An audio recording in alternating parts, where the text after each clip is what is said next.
الله أكبر الله أكبر لا إله إلا الله والله أكبر الله أكبر ولله الحمد الحمد لله وكفى وسلام على عباده الذين اصطفى أما بعد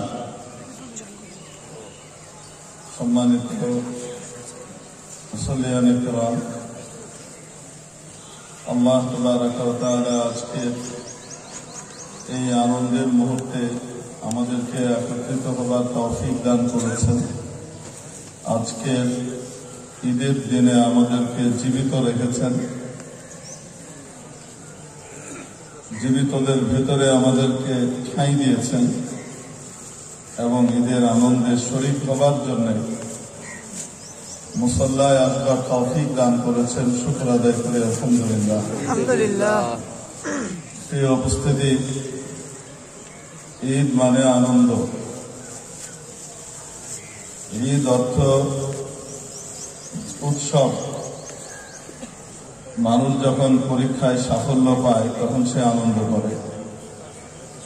আল্লাহ পাক আমাদেরকে পরীক্ষার নিমিত্তে দুনিয়াতে পাঠিয়েছেন। ইরশাদ করেছেন, الذي خلق الموت والحياة ليبلوكم أيكم أحسن عملا। তোমাদের মধ্যে কে ভালো কাজ করে সেটা প্রত্যক্ষভাবে দেখিয়ে দেবার জন্য, পরীক্ষাটা সকলের সামনে নিয়ে নেবার জন্য আমি মরণ এবং জীবনকে সৃষ্টি করেছি। মুআজ্জাজ হাজিরিন, মানব জাতির পরীক্ষা এবং তার সাফল্য কিভাবে আসবে সেটাও আল্লাহ পাক কোরআনে হাকিমে আমাদেরকে জানিয়ে দিয়েছেন। ওয়া খালাকতুল জিন্না ওয়াল ইনসা ইল্লা লিয়াবুদুন। জিন এবং ইনসানকে আমি সৃষ্টি করেছি শুধুমাত্র আমার ইবাদতের জন্য, আমার ইবাদতের নিমিত্তে। অতএব রমাদানুল মুবারকের এই এক মাস ব্যাপী সিয়াম সাধনার পর যখন একজন মুমিন বান্দা, একজন মুমিন বান্দি আল্লাহ পাকের এই বিশাল আদেশকে পালন করে, এক মাস ব্যাপী তার রিপুকে নিয়ন্ত্রণ করে, মন যা চায় তা করে না, রব যা চায় তা করে, তখন আল্লাহ পাকের পক্ষ থেকে সে পুরস্কারের উপযুক্ত হয়, যার ফলশ্রুতিতে তাকে ঈদের দিন উপহার দেওয়া হয়েছে যে এই দিন সে আনন্দ করবে, এই দিন সে উৎসব করবে, আল্লাহ পাকের ইবাদত পালন করতে পারার আনন্দ উদযাপন করবে। হাদিস শরীফের মধ্যে এসেছে, যখন ঈদের দিন আসে, فإذا كان يوم عيدهم يعني يوم فطرهم فإذا كان يوم عيدهم يعني يوم فطرهم। নবীজি বলেন, যখন তাদের ঈদের দিন আগমন করে অর্থাৎ ঈদ উল ফিতর আসে, বাহা বিহিম মালাইকা, আল্লাহ রাব্বুল আলামিন তার ফেরেশতাদের সামনে তার রোজাদার বান্দাদেরকে নিয়ে গর্ব করেন, তাদেরকে নিয়ে গর্ব করেন। গর্বের বড় একটা কারণ, যখন মানব সৃষ্টির ব্যাপারে আল্লাহ রাব্বুল আলামিন ফেরেশতাদের কাছে পরামর্শ চেয়েছিলেন, তখন তারা ভেটো প্রয়োগ করেছিলেন এবং দালিলিক ভাবে প্রমাণ করেছিলেন। শুধু মুখের দাবিতেই তারা বলে দিয়েছিলেন তা না, বরং অতীতের নজির টেনে তারপর বলেছিলেন, আতাজআলু ফীহা মান ইউফসিদু ফীহা ওয়া ইয়াসফিকু দিমা। আপনি কি সৃষ্টি করতে যাচ্ছেন ওখানে আবার এমন একটি জাত যারা ওখানে গিয়ে অনাসৃষ্টি করবে এবং ফাসাদ করবে, রক্তের নদী বহাবে, রক্তের গঙ্গা বহাবে, রক্তপাত করবে, খুনোখুনি করবে। এরকম আরেকটা জাতিকে আবার তৈরি করতে চান, অর্থাৎ এর আগে তো আপনি জিন জাতিকে ইবাদতের জন্য সেখানে পাঠিয়েছিলেন, ওরা কি করেছিল সেটা তো আপনি জানেন। তো মানুষ সৃষ্টির বিরোধিতার বড় একটা কারণ ছিল তাদের জেলাস ফিল করা। তার বড় কারণ ছিল যে আল্লাহ পাক প্রস্তাবটা রেখেছিলেন অডিয়েন্সের সামনে এভাবে, ইন্নী জাইলুন ফিল আরদি খলিফা, আমি পৃথিবীতে আমার অ্যাম্বাসেডর পাঠাতে চাই, আমার প্রতিনিধি পাঠাতে চাই, আমার খলিফা পাঠাতে চাই।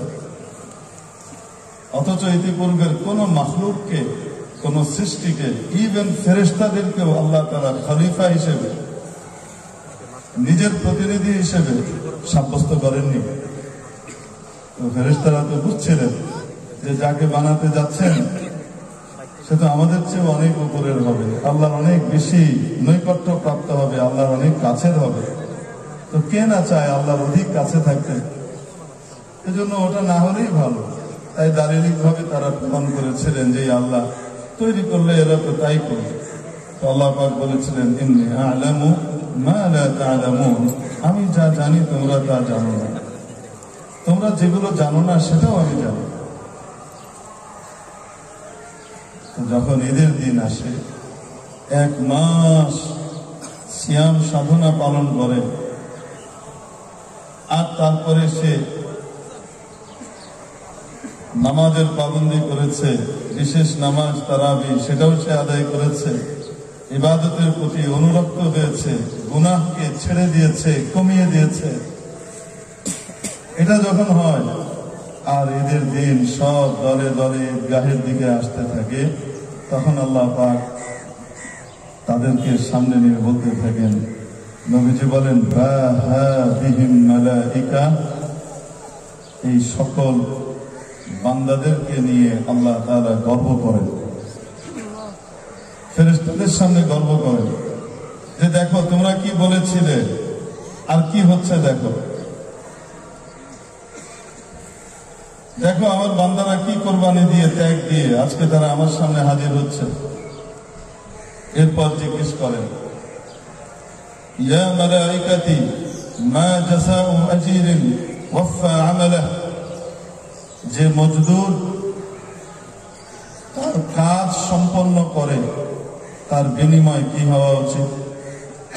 ফেরেশতারা বলেন, রব্বানা, হে আমাদের রব, জাযাউহু আন ইউওয়াফা আজরুহু, তার প্রতিদান তো এটাই যে তার বিনিময় পরিপূর্ণভাবে তাকে বুঝিয়ে দেওয়া হবে, তার পাওনা তাকে পরিপূর্ণভাবে বুঝিয়ে দেওয়া হবে। আল্লাহ রাব্বুল আলামিন বলেন, মালাইকাতি, ও আমার ফেরেশতারা, ওয়া ইজ্জতি ওয়া জালালি, আমার সম্মানের শপথ, আমার প্রতাপের শপথ, ওয়া কারামি, আমার ইজ্জতের শপথ, ওয়া উলুবি, আমার উচ্চতার শপথ, ওয়া ইরতিফা'i মাকানি, আমার উচ্চ মর্যাদার শপথ, লা উজিবান্নাহুম, আমি আমার বান্দাদের ডাকে সাড়া দিব। তার আগে ফেরেশতাদেরকে লক্ষ্য করে বলেন, আবিদি ওয়া ইমাই কাদাউ ফরিদাতি আলাইহিম, আমার বান্দা বান্দীরা তাদের উপরে অর্পিত দায়িত্ব সেটাকে তারা যথাযথভাবে পালন করেছে। সুম্মা খারাজু ইয়াউজ্জুনা ইলা দুআ, তারপর তারা প্রার্থনা করতে করতে ময়দানের দিকে অগ্রসর হচ্ছে। আপনারা যখন এসেছেন তখন তাকবীর পড়তে পড়তে এসেছেন, একজনের মর্যাদা আর মহানুভবতার জয়গান গাইতে গাইতে এসেছেন। বান্দারা এসেছে আর পড়েছে, আল্লাহু আকবার, আল্লাহু আকবার, লা ইলাহা ইল্লাল্লাহ, আল্লাহু আকবার, আল্লাহু আকবার, ওয়ালিল্লাহিল হামদ। আল্লাহই বড়, আল্লাহই বড়, আল্লাহ ছাড়া আর কোনো উপাস্য নাই, কোনো মাবুদ নাই। আল্লাহই বড়, আল্লাহই বড়, সকল প্রশংসা একমাত্র আল্লাহ। এই ঘোষণা দিতে দিতে আমি আর আপনি ঈদগাহে আসছি। যে মুহূর্তে আমি আর আপনি ঈদগাহে আসছি, আমার আপনার মতো এই ক্ষুদ্র দরিদ্র মানুষদেরকে নিয়ে আল্লাহ রাব্বুল আলামিন আরশে আজিমে তার ফেরেশতাদের সামনে গর্ব করছেন আর বলছেন, আমার বান্দারা আমার জয়গান গাইতে গাইতে, প্রার্থনা করতে করতে মুসল্লার দিকে যাচ্ছে। শোনো, আমার ইজ্জতের শপথ, আমার সম্মানের শপথ, আমার মর্যাদার শপথ, আমার উচ্চ আসনের শপথ, আমি তাদের ডাকে সাড়া দেব। তারপর আল্লাহ পাক বলেন, আমার বান্দারা, ঈদের নামাজ শেষ হয়ে যায়, শেষ করে যখন আমরা ফিরে যাব, আমাদের কান খোলা নাই, নতুবা আমরা সেই আওয়াজ শুনতে পেতাম। আল্লাহ যে সমস্ত বান্দাদেরকে আল্লাহ চান তারা শুনতে পায়। আমরা আমাদের দিলের কানকে নষ্ট করে ফেলেছি, কোয়ালিটি হারিয়েছি, এজন্য শুনতে পাই না। কিন্তু আল্লাহর বান্দারা, আল্লাহ পাক যাকে চান তাকে শুনিয়ে দেয়। হযরত খাতেমে আসম রাহমাতুল্লাহ আলাইহি নামে একজন বড় আল্লাহর ওলি ছিলেন, বুজুর্গ ছিলেন। নামাজের মধ্যে সিজদা এবং রুকুর ভিতরে কোনো সামঞ্জস্য থাকতো না। এক সিজদা অনেক লম্বা, আরেক সিজদা একটুখানি। এক সিজদা দেখা যেত যে 1 মিনিটে শেষ হয়ে গেছে, আরেক সিজদা 4 মিনিট 5 মিনিট। তো কেউ জিজ্ঞেস করেছে, হযরত আপনি নামাজের ভিতরে সিজদা এবং রুকুর ভিতরে সামঞ্জস্য কেন বহাল রাখেন না? তিনি উত্তর দেন না। কয়েকবার বলার পরে বললেন যে, ভাই, একবার আমার কাছে এক বৃদ্ধা নারী এসেছিল মাসআলা জানতে। তো পর্দার ওপাশে বসে মহিলা মাসআলা জিজ্ঞেস করতে গিয়েছে। তো ওই সময় ওই মার বায়ু বের হয়ে গেছে একটু আওয়াজের সাথে। লজ্জায় উনি মাটির সাথে মিশে যাচ্ছেন ওই মহিলা। হযরত খাতেমে আসম রাহমাতুল্লাহ আলাইহি ওই সময় যেটা করেছেন, মাসআলা বৃদ্ধা জিজ্ঞেস করার পর উনি বলছেন, বুড়িমা, আমি কানে একটু কম শুনি, আর একটু জোরে বলেন। তো মহিলা আবার বলেছে, আর একটু জোরে। উনি আবার বলছেন, মা, কানে একটু কম শুনি, আর একটু জোরে বললে ভালো হয়, কিছু কিছু বুঝেছি, সব বোঝা যায় না। মহিলা আরো জোরে বলেছেন, অনেক জোরে। তো বলার পরে উনি মাসআলার উত্তর দিলেন, হ্যাঁ, একটু একটু বুঝেছি, মনে হয় আপনি এটা জানতে চাচ্ছেন, আমি বলি। মহিলা হাত ছেড়ে বেঁচেছেন। ইস, আল্লাহ বাঁচিয়েছে হুজুর কানে কম শুনে, না হলে আমার অবস্থাটা কি হতো। বড় লজ্জা থেকে উনি বেঁচে গিয়েছেন। রাতের বেলায় স্বপ্ন দেখেন যে গায়েব থেকে কেউ আওয়াজ দিচ্ছে আর বলছে, হাতেম, আজকে তুমি আমার এক বান্দির ইজ্জত রক্ষা করবার জন্য, সম্মান বাঁচাবার জন্য, তাকে লজ্জা থেকে মুক্তি দেবার জন্য তুমি বধির হবার অভিনয় করেছ। আমি এতটা প্রীত হয়েছি, খুশি হয়েছি। তোমাকে আমি এখন থেকে এমন কিছু জিনিস শোনাবো যেগুলো অন্য অনেকে শুনে না। আল্লাহর এই দয়ার করুণায় শুনতে পাই। রুকুতে গেলে, সিজদায় গেলে, হাতিম কবুল হয়েছে, মাথা উঠাও। এজন্য যতক্ষণ ওই আওয়াজ না পাই ততক্ষণ উঠাই না। তাই কোনোটা দেরি হয়, কোনোটা অল্প ছোট্ট হয়। একজন মুসলমানের ইজ্জত রক্ষা করলে, একজন মুসলমানের সম্মান রক্ষা করার কারণে আল্লাহ পাক কত বড় নিয়ামত ওনাকে দান করেছেন। তো আল্লাহর বান্দারা, প্রিয় বান্দারা কিন্তু শুনতে পান যে ফেরেশতারা কি বলছে, আল্লাহ পাকের কি আওয়াজ আসছে। যখন ফিরে যেতে থাকে, আল্লাহ পাক বলতে থাকেন, ইরজিউ, ফিরে যাও, ক্বাদ গাফারতু লাকুম, আমি তোমাদেরকে মাফ করে দিয়েছি। ওয়া বাদদালতু সাইয়্যাতিকুম হাসানাত, তোমাদের গুনাহগুলোকে আমি নেকি দ্বারা পরিবর্তন করে দিয়েছি। নবীজি সাল্লাল্লাহু আলাইহি সাল্লাম বলেন, ফায়ারজিউনা মাগফুরান লাহুম, তারা ক্ষমা প্রাপ্ত হয়ে ফিরে যায়। তারা সবকিছু পরিষ্কার অবস্থায় ফিরে যায়। তাদের গুনাহগুলোকে নেকি দিয়ে আল্লাহ পাক চেঞ্জ করে দেন, বদলে দেন। মেরে মুহতারাম দোস্ত, আল্লাহ পাক করে আমাদেরকে রমাদানুল মুবারক শেষ করবার তৌফিক দিয়েছেন। অনেকেই ছিলেন যারা রমজান শুরু করেছেন, কিন্তু ঈদের দিনটা তারা পাননি, তার আগেই মাওলার কাছে পৌঁছে গেছেন। আল্লাহ পাক আমাদেরকে হায়াত দিয়েছেন, হায়াতকে প্রলম্বিত করে ঈদ পর্যন্ত পৌঁছিয়েছেন। এই ঘোষণা নিয়ে বাড়িতে ফিরবার মতো সুযোগ করে দিয়েছেন। আজকে আমরা ঈদের নামাজ আদায় করব, আল্লাহ পাকের কাছে ক্ষমা চাইব, যেন আল্লাহ পাক আমাদের সবাইকে মাফ করে দেন। গোটা মুসলিম উম্মার জন্য আমরা দোয়া করব। যেখানেই মুসলমান নির্যাতিত নিপীড়িত রয়েছে, সেখানে তাদেরকে যেন আল্লাহ গায়েবী সাহায্য করেন। জালিমদেরকে যেন আল্লাহ পাক হেদায়েত দিয়ে দেন। কপালে হেদায়েত না থাকলে আল্লাহর যেটা ফয়সালা, সেই ব্যবস্থা আল্লাহ নিয়ে নেন। মজলুমকে জুলুম থেকে যেন আল্লাহ বাঁচিয়ে দেন। এই জন্য আমরা বিশ্ব মুসলিমের জন্য দোয়া করব, নিজের দেশের জন্য দোয়া করব, আত্মীয় স্বজনের জন্য দোয়া করব। অনেকে অসুস্থ আছেন, প্রত্যেকের জন্যই আমরা দোয়া করব। প্রিয় উপস্থিতি, এই জন্যে ঈদের এই আনন্দ সকলকে ভাগ করে দেবার জন্য। আসল আনন্দ তো ত্যাগের মধ্যে, ভোগের মধ্যে আসল আনন্দ, আসল আনন্দ ত্যাগের মধ্যে। মানুষ ত্যাগের মাধ্যমে মহিমান্বিত হয়, মর্যাদা লাভ করে। এই জন্য রাসূল পাক সাল্লাল্লাহু আলাইহি ওয়াসাল্লাম ঈদের দিনের আনন্দ সকলের ভেতরে ভাগ করে দেবার জন্য ফিতরার ব্যবস্থা করে দিয়েছেন। ফিতরার উদ্দেশ্য হল যে ওই পরিমাণ টাকা পয়সা বা ওই পরিমাণ খাবার কোনো ব্যক্তিকে, গরিব ব্যক্তিকে দিয়ে দেওয়া, যেন ওই দিন তাকে মজদুরি করে খাওয়া না লাগে। ওই দিন যেন সে তার খাবার দাবার থেকে পরিপূর্ণভাবে কি হয়ে যায়, নিশ্চিন্ত হয়ে যায়।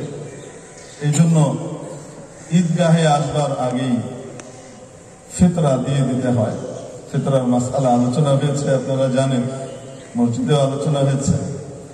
অতএব এক কথায় যাদের উপরে যাকাত ফরজ, যাকাত ফরজ হওয়ার জন্য যে পরিমাণ সম্পদ দরকার, ওই পরিমাণ সম্পদ যার কাছে আছে, আর ঈদ উল ফিতরের সুবহে সাদিক পার করেছেন, তার জন্য ফিতরা ওয়াজিব। তার নিজের পক্ষ থেকে এবং নিজের পোষ্য যে নাবালেগ সন্তানরা রয়েছে, তাদের প্রত্যেকের পক্ষ থেকে মাথা পিছু ফিতরা দেওয়া ওয়াজিব। এটা অনেকগুলো হিসাব আছে। রাসূলুল্লাহ সাল্লাল্লাহু আলাইহি ওয়াসাল্লাম কয়েকটা বিষয়ের বস্তুর নাম বলেছেন, যেটা ওইখানে চলমান ছিল। ওই সমস্ত খাবার দাবারগুলোর নাম বলেছেন। এক একটার পরিমাণ এক এক রকম। সেই হিসেবে সর্বনিম্ন যে ফিতরার মূল্য নির্ধারিত হয়েছে এবছর, সেটা হলো 110 টাকা। 110 টাকা সর্বনিম্ন। আর সর্বোচ্চ যে মাত্রাটা রয়েছে সেটা হলো 2800 প্লাস 2805 টাকা। এটা সর্বোচ্চ। মাঝখানে 2000 টাকার আছে।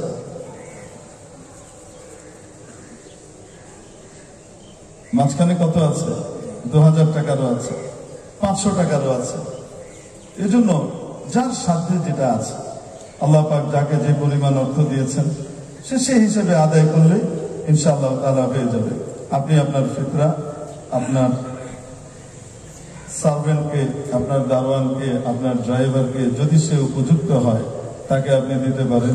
যদি সেটা বেতন বোনাসের অতিরিক্ত হয়, বেতন বোনাস হিসেবে আদায় করলে কিন্তু সেটা কি হবে না, আদায় হবে না। আপনি আপনার গরিব মানুষ যারা আশপাশে আছে, অনেককে আপনি দিতে পারেন। আল্লাহ পাক আমাদেরকে এই হককে আদায় করবার তৌফিক দান করেন। এবং আপনাদেরকে আমরা দাওয়াত দেব আমাদের ইকবাল রোড মসজিদ, আপনাদের ইকবাল রোড মসজিদ আল্লাহর রহমতে অনেক হচ্ছে, চলমান রয়েছে। অল্প কিছুদিনের মধ্যেই অনেক রকমের পরিবর্তন আপনাদের নজরের মধ্যে পড়েছে। সেগুলোর ফেরেশতে দেওয়ার কোনো প্রয়োজন মনে করছে না। মাদ্রাসার কাজ চলমান রয়েছে, সেখানে আমাদের আল্লাহ পাকের রহমতে এবং আপনাদের দোয়া, আন্তরিকতা এবং সহযোগিতায় অনেক বাচ্চা কাচ্চা পড়ালেখা করে এবং এখান থেকে প্রতি বছর আল্লাহর রহমতে প্রায় 12-13 জন করে হাফেজে কোরআন হচ্ছে। এটা আপনাদের দোয়া এবং আন্তরিকতা। আল্লাহ পাক আপনাদের এই আন্তরিকতাকে চলমান রাখুন এবং আমাদের সকলের এই সমস্ত আমলগুলোকে কবুল করে নিন। বাচ্চাদের আবাসনের সংকট, এজন্য 3য় তলা এবং 4র্থ তলার কাজ হাত দেওয়া হয়েছে মাদ্রাসায়।